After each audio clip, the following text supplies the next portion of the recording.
दोस्तों, आज मैं आपको जो कहानी सुनाने जा रही हूँ, ये कहानी है जादुई गुलाब और शैतान माँ की। तो चलिए दोस्तों, देखते हैं आज की ये कहानी। उत्तर प्रदेश के एक छोटे से गांव में सावित्री का एक खुशहाल परिवार रहता था। सावित्री तीसरी बार गर्भवती थी। उसकी पहले से ही 2 बेटियां थी, रूही और जूही। सावित्री ने जब अपनी तीसरी बेटी को जन्म दिया, उसी दिन सावित्री के पति रोहित की मृत्यु हो गई। सावित्री उसी दिन से अपनी छोटी बेटी खुशबू को मनहूस समझने लगी। सावित्री का दिल उसी दिन से अपनी छोटी बेटी की ओर से क्रूर हो गया। वो अपने पति की मौत का जिम्मेदार खुशबू की मनहूसियत को ही मानती थी। हाय रे मेरी फूटी किस्मत, ये कैसी बेटी दे दी है भगवान तुमने मुझे। दुनिया में आते ही डायन अपने बाप को खा गई, अभागन। बचपन से ही बेचारी खुशबू को बिना किसी कसूर की सजा मिलती रही। उसे ना तो बाप का प्यार मिला और ना ही माँ का। ऐसे ही समय बीतता रहा। सावित्री की अब 3 बेटियां बड़ी हो गई थीं, लेकिन सावित्री के दिल में खुशबू के लिए नफरत अभी भी खत्म नहीं हुई। वो अपनी दोनों बड़ी बेटियों को तो बहुत प्यार करती थी, लेकिन खुशबू की तरफ कभी प्यार से देखती भी नहीं थी। एक बार सावित्री मॉल में शॉपिंग करने जाती है और वहाँ से अपनी दोनों बेटियों के लिए बहुत सारे सुंदर सुंदर कपड़े लेकर आती है। रूही और जूही बेटा, कहाँ हो तुम दोनों? ये देखो, मैं तुम दोनों के लिए मॉल से क्या लेकर आई हूँ। ये लहंगा और ये सुंदर सा लाल फ्रॉक। ये लहंगा तो मेरी बेटी रूही पर बहुत जचेगा और ये लाल फ्रॉक ये तो मेरी बेटी जूही की खूबसूरती में 4 चांद लगाएगा। खुशबू भी वहीं दूर खड़ी आस भरी निगाहों से अपनी माँ की तरफ देख रही थी कि शायद उसकी माँ उसके लिए भी कुछ लेकर आई होंगी। वो इंतजार करती रही, लेकिन उसकी माँ ने उसकी तरफ देखा तक नहीं। काफी देर इंतजार करने के बाद खुशबू डरते डरते अपनी माँ के पास जाकर धीरे से बोली, माँ, आप मॉल से मेरे लिए कुछ नहीं लेकर आई? तुझे इस घर में आराम से खाना मिल रहा है ना, तो उससे ही अपनी किस्मत समझ। अरे एहसान मान मेरा, जो तुझ जैसी मनहूस अभागन को अभी भी बोझ की तरह ढो रही हूँ। तो चुपचाप से पड़ी रह किसी कोने में। मुझसे किसी चीज की उम्मीद मत कर कि मैं तुझसे कभी प्यार करूँगी या मेरे दिल में तेरे लिए माँ की ममता जाग जाएगी। अरे तू मनहूस है और हमेशा मनहूस ही रहेगी। चल अब जा और अपना काम कर। खुशबू रोते रोते वहाँ से अपने कमरे में चली जाती है और अपने पापा को याद कर खूब रोती है। खुशबू अपनी माँ के दिल में खुद के लिए जगह बनाने की बहुत कोशिश करती है। वो अपनी माँ के हर सामान का बहुत ध्यान रखती है और घर का सारा काम करती है। सबके लिए स्वादिष्ट स्वादिष्ट खाना बनाती है, पर सब बेकार था। उसकी माँ को ना तो कभी उस पर प्यार आता और ना ही दया। एक दिन सावित्री अपनी दोनों बेटियों के साथ खाना खा रही होती है। तभी वो अपनी बेटी रूही और जूही से कहती है, बेटी, मैं कुछ दिनों के लिए तुम्हारी नानी के घर जा रही हूँ। वहाँ मुझे कुछ काम है, तो कुछ दिन लग जाएगा। तब तक तुम लोग अपना अच्छे से ध्यान रखना। माँ, आप नानी के घर जा रही हो ना? वैसे उनका घर तो जंगलों वाले रास्ते में है। हाँ बेटी, वहीं जा रही हूँ। तुम लोगों को अपने लिए कुछ चाहिए तो बता दो। माँ, वहाँ का रेशम बहुत फेमस है। आप वहाँ से मेरे लिए रेशमी कपड़े ले आना। हाँ ठीक है, ले आऊंगी। और मेरी रूही बेटी को क्या चाहिए? माँ, मैंने सुना है उस जंगल में एक बहुत ही अद्भुत गुलाब पाया जाता है जो कभी नहीं मुरझाता। मुझे वही जादुई फूल चाहिए। अच्छा बाबा, ठीक है, मैं तुम्हारे लिए वो अद्भुत गुलाब इस बार ढूंढ ही लाऊंगी। वहीं दूर खड़ी हुई खुशबू भी अपनी बारी का इंतजार कर रही थी कि शायद इस बार माँ उससे भी कुछ पूछ ले। लेकिन हर बार की तरह इस बार भी ऐसा कुछ नहीं होता है। उसकी माँ खुशबू की तरफ देखती तक नहीं है और फिर सभी नाश्ता करके वहाँ से चले जाते हैं। सावित्री जाने के लिए तैयार हो जाती है। खुशबू जल्दी जल्दी अपनी माँ के लिए जरूरत का सारा सामान पैक कर देती है। सावित्री अगली सुबह ही निकल जाती है। नानी के पास पहुँचने के बाद सावित्री कुछ दिनों तक वहीं रहती है और काम खत्म हो जाने के बाद थोड़ी शॉपिंग करती है और अपनी दोनों बेटियों के लिए रेशम के कपड़े भी खरीदती है। अगले दिन सावित्री रूही के लिए वो अद्भुत गुलाब ढूंढने घने जंगल में निकल पड़ती है। वो उस फूल को जंगल में बहुत ढूंढती है, लेकिन वो फूल उसे कहीं नहीं मिलता है।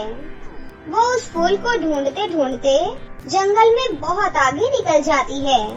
तभी उसे वहाँ एक बहुत ही आलीशान महल दिखाई देता है। सावित्री जल्दी से उस महल के पास जाती है। तभी सावित्री देखती है कि उसकी बेटी ने जो अद्भुत गुलाब मंगवाए थे, वो फूल वहीं उस महल के बगीचे में लगा हुआ था। सावित्री उस फूल को देखकर बहुत ही खुश होती है और जल्दी से उस बगीचे से वो अद्भुत गुलाब तोड़ लेती है। तभी अचानक हवा तेज चलने लगती है और उसे एक अजीब सी आवाज सुनाई देती है। सावित्री बहुत डर जाती है और वो जल्दी से वहाँ से भागने लगती है। तभी उसके सामने एक बहुत ही खतरनाक राक्षस आ जाता है।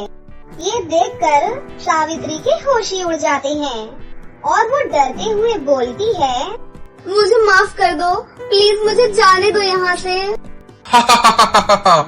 ऐसे कैसे तुझे जाने दूं? तूने मेरे बगीचे से ये फूल तोड़कर अच्छा नहीं किया। मैं तुझे जिंदा नहीं छोड़ूंगा। राक्षस उसे जैसे ही मारने के लिए तलवार निकालता है, तभी सावित्री जोर जोर से रोने लगती है। मुझे माफ कर दो, प्लीज मैं तुम्हारे पैर पड़ती हूँ, मुझे जाने दो। मेरे घर पर मेरी तीन बेटियाँ हैं जो मेरा इंतजार कर रही हैं।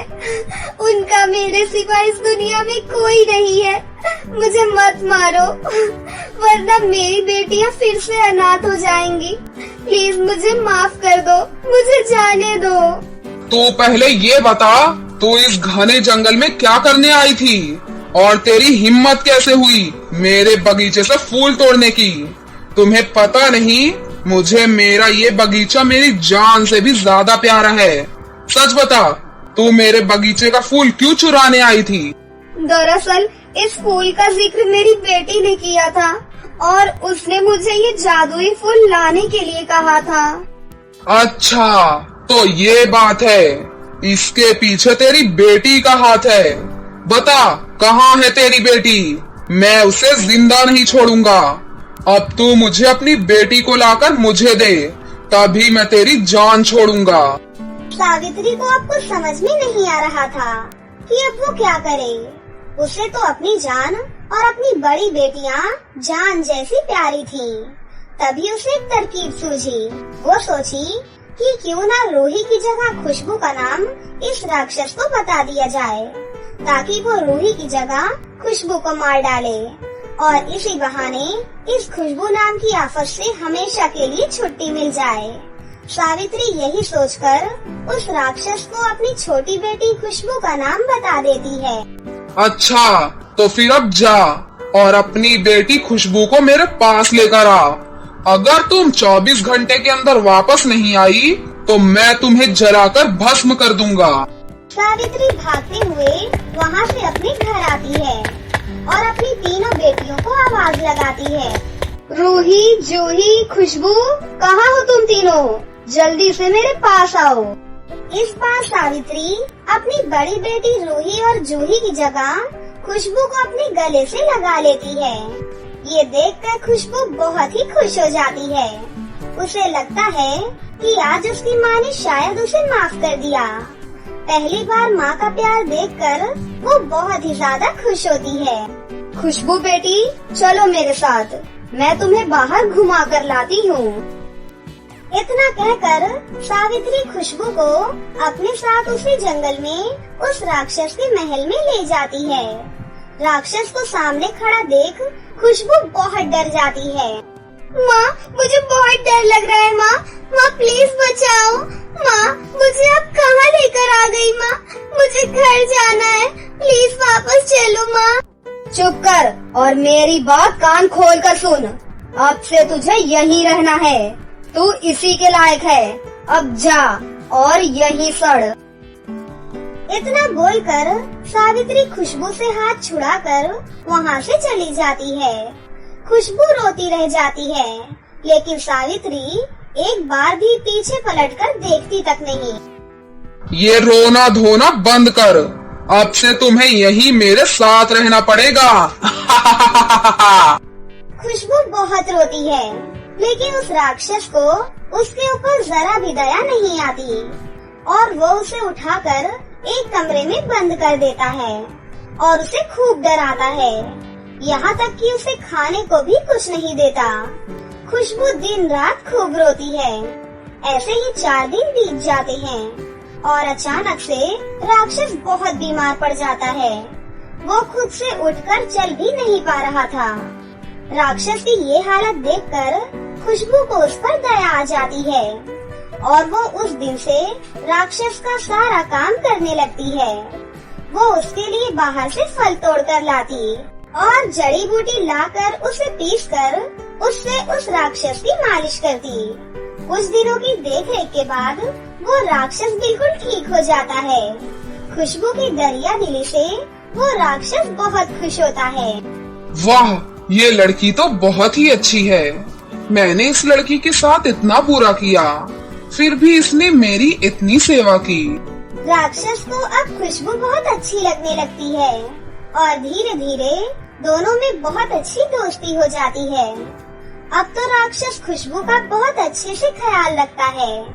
खुशबू को जब भी किसी चीज की जरूरत होती, राक्षस तुरंत उसे अपने जादू से लाकर दे देता। अब खुशबू को किसी भी तरह की दिक्कत नहीं थी। उसे हर रोज तरह तरह के खाने की चीजें मिलती, पहनने के लिए रोज नए नए कपड़े मिलते। वो जो चाहती राक्षस उसे तुरंत अपने जादू से लाकर दे देता। सब कुछ बहुत अच्छे से चल रहा था, लेकिन खुशबू अभी भी बहुत उदास थी। एक दिन खुशबू अपनी माँ और बहनों को याद करके रो रही होती है। राक्षस खुशबू को यूँ रोता देख उसे जादुई शीशा देता है। खुशबू, मुझे पता है तुम अपनी माँ और अपनी बहनों से बहुत प्यार करती हो। ये लो, ये एक जादुई आईना है। इसमें तुम जिसे भी चाहो उसे देख सकती हो। खुशबू सबसे पहले उस जादुई आईने में अपनी माँ को देखती है। उसकी माँ बहुत ही ज्यादा बीमार होती हैं। ये देखकर खुशबू राक्षस से कहती है, राक्षस जी, मेरी माँ बहुत बीमार हैं। उन्हें मेरी जरूरत है। प्लीज राक्षस जी, मुझे जाने दो। नहीं, मैं नहीं जाने दूंगा। मैं अकेले तुम्हारे बगैर नहीं रह पाऊंगा। मुझे जाने दो, मैं तुमसे वादा करती हूँ, मैं जल्द ही वापस आ जाऊंगी। खुशबू के कहने पर राक्षस मान गया। फिर वो खुशबू को अपने बगीचे का एक प्यारा सा जादुई गुलाब देते हुए बोला, खुशबू, ये कोई मामूली गुलाब नहीं, बल्कि जादुई गुलाब का फूल है। इसे सूंघने से सभी प्रकार की बीमारियां खत्म हो जाती हैं। अब तुम खुशी खुशी अपने घर जाओ। खुशबू खुशी खुशी अपने घर जाती है और अपनी बहनों से मिलकर बहुत खुश होती है और फिर अपनी माँ के पास आकर बोलती है, माँ, ये क्या हो गया आपको? आप चिंता मत करो माँ, बस एक बार इस जादुई गुलाब के फूल को सूंघ लो माँ, आप बिल्कुल ठीक हो जाओगी।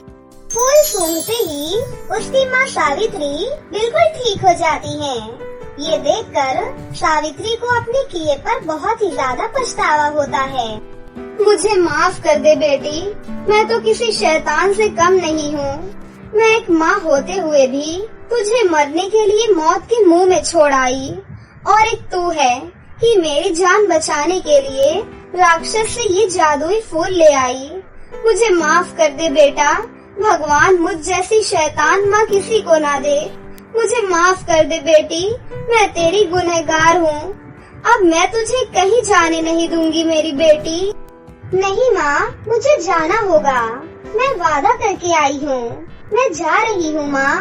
ये कहते हुए खुशबू अपने परिवार से विदा लेकर वहाँ से चली गई। वहीं दूसरी तरफ सावित्री और उसकी दोनों बहनें उसे जाता देख फूट फूट कर रोने लगी। इधर खुशबू को वापस आता देख राक्षस ने हैरानी से पूछा, मुझे यकीन नहीं हो रहा कि तुम वापस आ जाओगी। मैंने बचपन से किसी के दिल में मेरे लिए प्यार नहीं देखा। सिर्फ तुम ही थे जिसने मुझे समझा, मेरा ध्यान रखा। मैं तुम्हें पसंद करने लगी हूँ। मुझे फर्क नहीं पड़ता कि तुम एक राक्षस हो। खुशबू की ये बात सुनकर राक्षस एक सुंदर राजकुमार में बदल गया। ये देखकर खुशबू हैरान हो गई। अरे तुम तो एक राक्षस थे, तुम इंसान कैसे बन गए? दरअसल मैं भी पहले तुम्हारी तरह एक इंसान था। मेरा नाम राजकुमार प्रेम है। मैं इस राज्य का राजकुमार हूँ। एक दिन मैं इस जंगल में भटक गया था। फिर मुझे एक राक्षस ने पकड़ लिया। उसने मुझे जादू से एक राक्षस बना दिया और मेरा दिल भी एक राक्षस की तरह कठोर हो गया। फिर तुम्हारे प्यार ने धीरे धीरे मुझे फिर से इंसान बना दिया। आज तुम्हारी वजह से ही उस जादू का असर मेरे ऊपर से खत्म हो गया, क्योंकि उस राक्षस ने कहा था कि कोई सच्ची और अच्छे दिल वाली लड़की ही तुम्हें फिर से इंसानी रूप में ला सकती है। उसके बाद खुशबू और राजकुमार प्रेम शादी कर लेते हैं और हंसी खुशी रहने लगते हैं। तो दोस्तों, कैसी लगी आपको हमारी ये कहानी? अगर आपको हमारी कहानी अच्छी लगी हो तो इसे जरूर लाइक करें। साथ ही हमारे चैनल को सब्सक्राइब भी कर लें और बेल आइकन को दबाना ना भूलें। मिलते हैं अगली वीडियो में। धन्यवाद।